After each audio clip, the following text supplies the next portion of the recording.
ماہ رجب میں صرف روزانہ جو بندہ ایک بار سورت قل ہو اللہ پڑھے گا، رجب، شعبان، رمضان، رجب آیا، سنے ذرا غور سے، پاک پر کاغذ لادا جائے گا، زمین و آسمان کے باشندوں کو سونے کے قلم دیے جائیں گے اور وہ سورت اخلاص کا ثواب ان کاغذوں پر درج کرے گا۔ ماہ رجب میں صرف روزانہ جو بندہ ایک بار سورت قل ہو اللہ پڑھے گا، رجب، شعبان، رمضان، رجب آیا، سنے ذرا غور سے، جو ماہ رجب میں صرف ایک بار سورت، اچھا غور سے سنیں، یہ تو اس کے لیے جو ایک بار پڑھے، اور جو زیادہ پڑھے گا پھر کوئی کمال ہے اس کی عطا اور رحمت؟ جو زیادہ پڑھے گا ایک بار سورت اخلاص میں، ایک بار رجب میں۔ اب اس کے ذرا کمالات سنیے، 10,000 اونٹوں پر کاغذ لادا جائے گا، کتنے ٹن ہو؟ 10,000 اونٹوں پر کاغذ لادا جائے گا،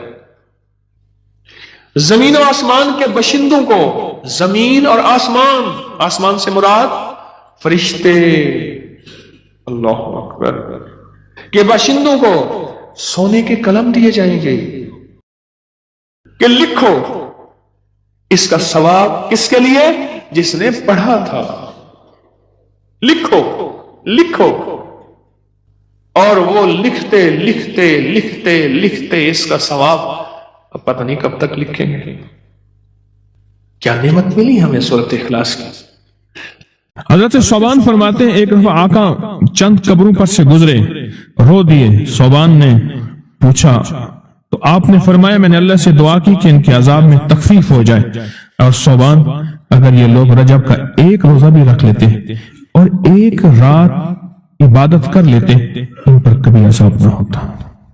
اور ایک رات سے مراد سے رات نہیں ہے ساری رات، یہ بھی عبادت کر رہے ہیں، ہاں یہ نہیں ہے ساری رات، شام ڈھلتے ہی مغرب کے بعد رات ہو جاتی ہے رات کا کچھ حصہ میں کہ اگر یہ لوگ رجب میں ایک روزہ بھی رکھ لیتے اور عبادت کر لیتے کسی رات کی، ایک رات کی، تو ان پر عذاب نہ ہوتا۔ میں نے عرض کیا یا رسول اللہ صلی اللہ علیہ وسلم کیا صرف ایک روزہ اور ایک رات کی شب بیداری سے عذاب قبر نہ ہوگا؟ فرمایا ہاں، قسم ہے اس کی ذات کی جس کے قبضے میں میری جان ہے، کوئی مسلمان مرد ہو یا عورت ایسی نہیں رجب میں ایک روزہ بھی رکھ لے اور ایک رات کی شب بیداری کرے مگر اللہ اس کے لیے 1 سال کی عبادت لکھے گا جس میں اس نے روزہ رکھا اور شب بیداری، 1 سال وہ جس میں ساری رات جاگا اور سارا دن روزہ رکھا، اتنا ثواب ملے گا۔ اور آپ نے فرمایا کہ اللہ کی طرف سے ایک منادی ندا کرتا ہے، اے رجب میں روزہ رکھنے والو، اللہ کی پناہ میں جنت میں داخل ہو جاؤ۔ اور ہاں فرمایا کہ قیامت ہوگی تو پکار مچے گی، رجب کے ماننے والے کہاں ہیں؟ اس وقت حجاب کے اندر سے ایک نور نکلے گا جس کے پیچھے سے جبرائیل، میکائیل، اسرافیل ہوں گے، یہاں تک کہ رجب کے ماننے والے اس نور سے گزر کر پہنچ جائیں گے جو ان کے لیے تیار کیا ہوگا اور اللہ کو سجدہ کریں گے۔ اللہ پاک فرمائیں گے تو اپنا سر سجدے سے اٹھاؤ، یہ سب دنیا میں ادا ہو چکے ہیں، اب منازل عزت کی طرف چلو، اب منازل عزت کی طرف چلو، اب منازل عزت کی طرف چلو۔ اللہ اکبر۔ اور فرمایا مغفرت ہوتی ہے اور اللہ انبیاء کی توبہ قبول کرتا ہے۔ اس رجب کے ایک روزے اور ایک تھوڑی سی عبادت سے اللہ اولیاء کو دشمنوں سے چھڑاتا ہے، اور 3 چیزیں اللہ کے ذمہ ہیں، معافی، باقی عمر کی عصمت، اور تیسری یہ کہ بڑی پیشی، یعنی روز قیامت پیاس نہیں لگے گی، روز قیامت پیاس نہیں لگے گی۔ یہ چھوٹی چھوٹی راتیں، یہ چھوٹے چھوٹے دن، یہ چھوٹے چھوٹے لمحے آتے ہیں، اور آتے اس لیے ہیں کہ ہمیں کچھ دے جائیں، اگر اس کا غصہ ہے بھی ٹھنڈا ہو جائے۔ ہمارے محلے میں ایک درزی ہوتا تھا، بہت کاریگر تھا، اس کے بڑے شاگرد تھے، اصل وہ